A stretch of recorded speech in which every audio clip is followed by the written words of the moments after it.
this video, you're going to see me fighting off mosquitoes as I am doing a comparison between the old school M&P Compact with the 2.0 version. It's being referred to as a subcompact. You know, I guess they were listening and everybody's like, well, Glock sees their, compact is basically right in between the M&P Compact and the full size. So, yes, we're comparing it against the Glock 23 Gen 4. So, anyways, a lot of people would say they're about the same size. I highly disagree. If you want a direct comparison between an M&P and a Glock 23 as far as like size is concerned, then go with the M&P 2.0 Compact and do a comparison of that. But anyways, I got the compact version, the old school compact version, because I believe its size is actually appropriate for what I need year round.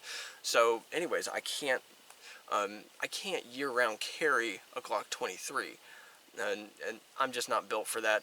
I'm a small stormtrooper, so, I got to do what I can, right, before this place turns into Hoth here in Alaska. But anyways, first thing I want to cover is price. The two of these guns I got new, and there was about $100 difference between the price. And even if you were to find these as law enforcement trade-ins, you actually can sometimes find the M&P Compact, the old school compacts, as law enforcement trade-ins, and they will still be about $50 to $100 less than a Glock 23 Gen 4. So we are comparing just the Gen 4. I don't care about the Gen 3. And just a little bit of a soapbox here, a 30-second soapbox. I believe the Gen 4 is actually the example of what Glock should have done from the beginning with the Gen 4, as far as like fixing it to make it more adequately adjusted to handle the 40 caliber cartridge as best as it can, given what they really want to work with. Now, if they really wanted to make it to where it was built from the ground up, I'm pretty sure this gun would look something like and be about the same weight as something like a 229 or something like that. And some people say the M&P is built from the ground up to handle the 40. I don't know about all that. I believe that there could have been some changes to make it a little bit more adequately suited for the 40 caliber, but I don't know. I can't really get a straight answer from Smith & Wesson on that. It's like they like to dodge questions like that when it comes to engineering, because I'm kind of an engineering geek. But anyways, off the soapbox now. So, size, barrel length, and capacity. So the size of these two guns, you're looking at about 4.5-inch height on the planes. So you're looking at about a 4.5-inch height on the M&P Compact, and then you're looking at a 5-inch height on the Glock 23, and you can see there is a bit of a difference. There's a 1/2-inch difference. When the flush fit magazine is put in here, yes, you can't get your pinky on that, but I'll cover that in a second. But the point is that this is going to have more capacity, and it is going to be taller. So, it is what it is. However, when you put the extended mag in and you get your cute little pinky rest, these things pretty much even up. However, there is still actually a little bit of, height difference here. It is still about, a little bit smaller. So it still comes in at about like 4.8 inches tall, and it's only using as much as is needed to give you that pinky extension. So, it is what it is. It's still, some people would say just get like base plates, like +1, +2 base plates or whatever. That'll basically be the same size, except all the way across. And you can do that if you want. But for the pinky extension people, if you really need it, then it is what it is. But yeah, I mean, for me, if I'm going to carry a spare mag, I'm not going to carry that pinky extension one. I'm going to just carry a full-size M&P 15-round magazine. And for the Glock 23, I've been carrying a full-size Glock 22 magazine. Full-size Glock 22 mag. I carry a Glock 22 mag as a spare. So there's a 3-round difference, right? Because the M&P Compact is going to be smaller, it's going to carry less rounds. Duh. You can't really get away with that unless you want to use the new M&P 2.0 compact magazines and get like some kind of sleeve or whatever. Then you should just you know, do what you want to do, whatever. But there's a three round difference in your total loadout. Is that really enough to make a difference? To me, no. So to me, I'm carrying a smaller gun. There's sacrifices with carrying a small gun. That's a sacrifice I'm willing to live with, period.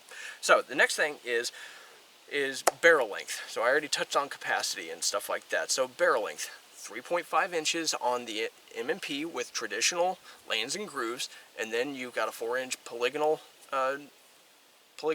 barreled rifling. Oh my god, it's a 4-inch barrel with polygonal rifling. So I haven't had enough coffee today, so pardon me. And the mosquitoes are probably sucking out what's left in my brain anyways. So anyways, I just want to get on my soapbox for a little bit, and the important thing about the barrel length is you got to keep in mind that when you're looking at the two of these as far as options are concerned, and whether one is better than the other as far as what you need it for, you need to understand that this gun right here is basically going to work with pretty much every hollow point on the market, because most hollow points on the market are calibrated and designed to be fired out of a 4-inch barrel to reach the velocity that a 4-inch barrel can give them or greater. So the 180 grain gold dot, it was calibrated for out of a 4-inch barrel. It was designed to be shot out of a 4-inch barrel. All the tests are pretty much out of a 4-inch barrel. Hornady Critical Duty is kind of an exception. It was designed for the Glock 22. It was designed to perform out of the Glock 22, which is given another 1/2 inch. So there are some exceptions, but you got to remember, now you're down to 3.5 inches. You are going to start losing velocity out of this gun, and velocity is key in performance of the projectile to give you the terminal performance that you're looking for. So you need to keep that in mind when you're looking at these two. You might bleed off a little bit more gas and pressure with a traditionally rifled barrel with lands and grooves, unless you want to do like fouling shots, like fire 20 rounds of dirty ammo or something like that to foul up the barrel to seal it a little bit better to get more consistent velocities. If you want to be that picky, there's techniques to that. Even with polygonal rifling, if you do some fouling shots, oh my god, I think it's like half the amount of fouling shots that you would need to do, but you can do fouling shots to get even more consistency out of it.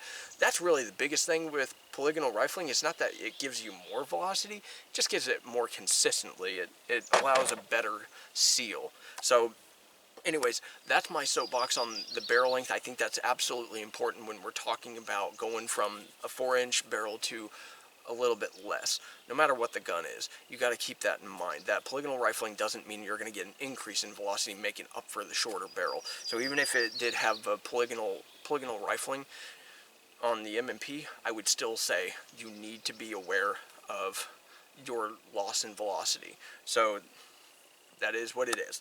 So next thing is features. First thing I want to start out with is the grip. Now, grip angle. So the Glock 23 is not going to show as much of the extreme angle that you might actually have to correct for, as say you would on like the Glock 22, where you have a longer sight radius or whatever. So it'll pronounce that that more extreme grip angle where you have to cant back down. So it doesn't really affect me all too much, but when I am shooting, I am trying to shoot fast. My hand seems to naturally just go right back to the grip angle that the M&P is naturally at. That 18-degree grip angle, that thing that I am accustomed to. It's not extreme. It's going with the natural form of the hand as you're gripping the gun. The M&P's grip angle always has seemed better, for the way I shoot, and the time I've spent on guns that are more like the M&P is vastly greater than the time I've spent shooting things like with the grip angles like Glocks. So that can be the case for like even Steyrs. Even the Steyr pistols are basically the same with the extreme grip angles. So that's something to take into account. Now, of course, the traditional M&P has like almost no stippling. The Gen4 has the little pyramids or whatever. You can do custom stippling if you want. I'm not going to do it. I find the M&P grip to be just fine. Sweaty, muddy, whatever. I don't care. It works just fine for me.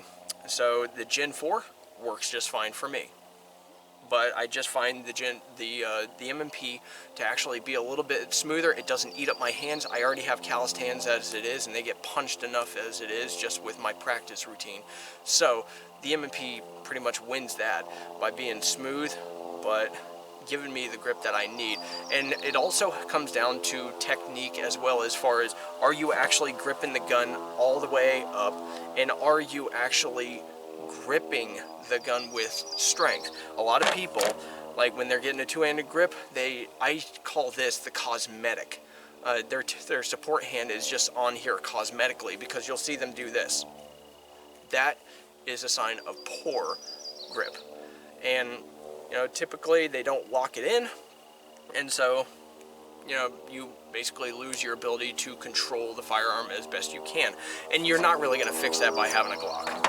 So, with that said, I apologize for the airplanes doing their routines around here. It's going to be a nice sunny day, so people are going to be out in their planes, and they're going to interrupt my video with the wah. So anyways, moving on. So the slide. The slide on the Glock is a slide on a Glock. The serrations are just enough to get the job done. You don't have any front serrations. You know, it's pretty smooth and everything. You know, it's pretty minimalistic, right?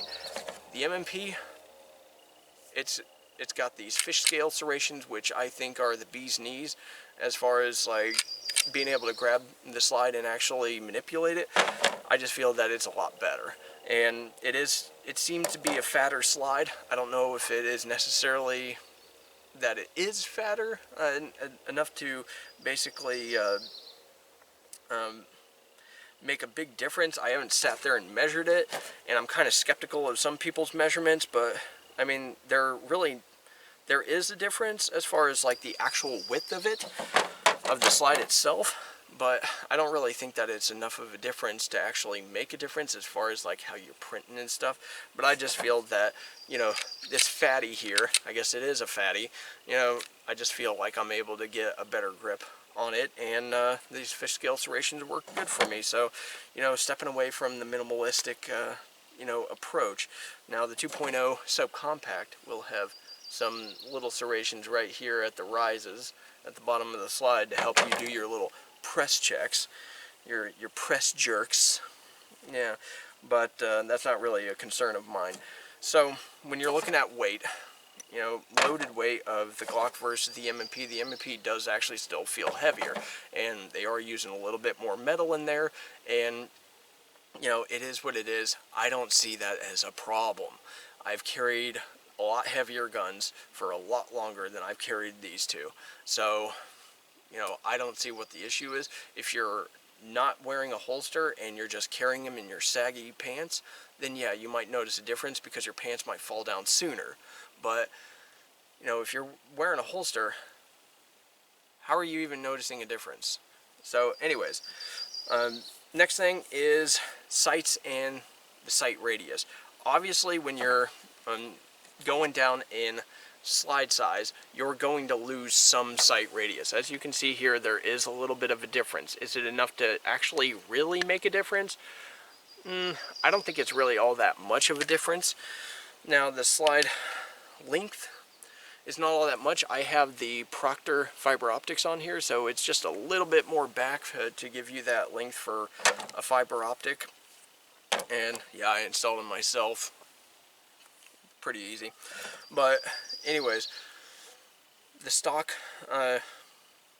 sights, they're going to be shorter, I guess, in length than the Proctor sights that I'm looking at getting for this gun, because I actually like these sights, but the sight radius is going to be a little bit different, and that can have an effect. As far as stock sights go, you're getting your 3-dot, everybody knows that, and for the Glock sights, you're getting your egg in a basket or whatever, ball in a basket, whatever, trash in a basket, I don't care. But basically they're trash, and you're basically going to have to replace them if they're new. If they're night sights, then you might have to end up replacing them anyways, because you got a law enforcement trade-in that's probably older than you are, and you're going to have to replace them, because tritium sights don't exactly last as long as they always advertise, right? So either way, both of these are you're probably going to want to change the sights on them. But as far as like, if you just had to stick with stock, the M&P would win. I just feel like their sights are constructed to basically get you to work right out of the box. But With that said, there's little modifications that would cost no money, no need to purchase sights or anything like that. Something as simple as, you know, basically painting the front sight with fingernail polish. You know, you can do that. But with all that said, next thing to talk about is the triggers. So this is the big point of contention. Everybody's always judging guns off of their triggers and resets and all this other jazz. Well, the Glock 23 Gen 4 has seen a lot of use in my hands as far as like dry fire practice and stuff like that, and just all around being treated like my one and only baby. Now the M&P Compact is fairly new.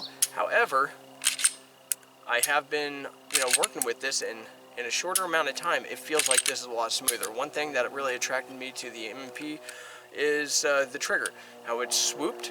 It basically feels like your finger is being hugged by the trigger. It feels like you get a secure hold. Trigger reach is a lot better. And when I shoot an M&P, you don't have this little dingus sitting here and rubbing up against your skin under recoil. Even with 9mm, I had a problem with that, and it would cause a callus. Very uncomfortable. So for me, the trigger weight on the M&P is irrelevant. It's really how it breaks and the characteristics of the trigger itself that is really the big selling point for me. So the M&P, already not having it all that long, the trigger pull feels really nice, and some people are like, well, what's the reset like? Well, the reset is like done during recoil, so there you go. So let the gun reset during recoil. So, you know, shoot faster. But with that said, next thing is options and parts. So pretty much both of these can be upgraded and modified to whatever your heart's content, right? So you can do slide cuts, do all this Gucci John Wick looking pistol stuff to both of these pistols. And I mean, as far as like aftermarket support, magazines for the Glock 23 actually do exist. I've been testing the ETS mags. I actually had my first failure of the magazine spring. It actually like bent. But that's kind of a good and a bad thing, because aftermarket magazines are still not going to be trusted as much as OEM. So yes, you do get some training mags, but you also do get pretty long life out of the M&P mags, and you can find police trade-in magazines for about the same price as the aftermarket Glock mags, which I believe are, you know, I believe, yes, the aftermarket Glock mags are going to be less reliable than OEM, because I think Glock just knew how to make a good quality magazine from the start. They will wear over time, but if you're looking at the two different magazines, yes, you have aftermarket support, but I still feel that the M&P magazines will actually give you a better and more reliable service life. And, you know, that's based off my experience, and that's just my opinion. Nothing against my little baby here. You know, she's fine. No hate there. But yes, side options are basically going to be the same. The M&P and the Glock have been competing for a while now, so you've got a lot of competition as far as like recoil springs that you can put on there, you know, aftermarket sights, triggers, and stuff like that. I mean, you can load these things out if you want to, and so, you know, it's up to you. But they're basically on par as far as options are concerned, except for the magazines, because both of these being 40 caliber. 40's kind of a niche now, but I'm sticking with it. So yes, you're able to find aftermarket 40 caliber mags from ETS. Maybe they'll catch up and try to do an M&P mag. But anyways, the next thing is recoil. How's the shootability of these pistols? Now, recoil by its nature is subjective. However, the recoil that I'm talking about is not necessarily flip. Flip is actually something that people are staring at a little bit too much. I don't care if the thing does, you know, a 360-degree spin in my hand. I just care that it goes right back on target after it's done playing its game. That's all I care about. So by the time I've reset the trigger, it's coming back down off of its recoil, and you know, it's going right back on target. That's the characteristics that I care about.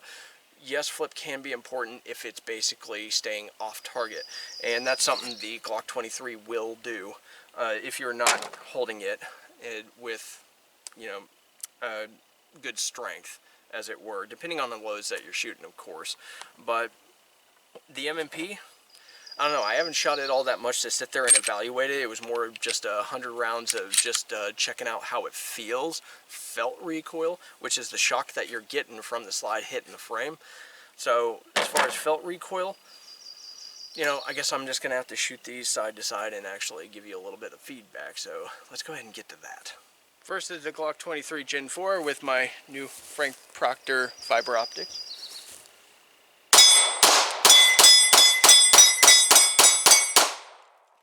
Next is the M&P40 Compact.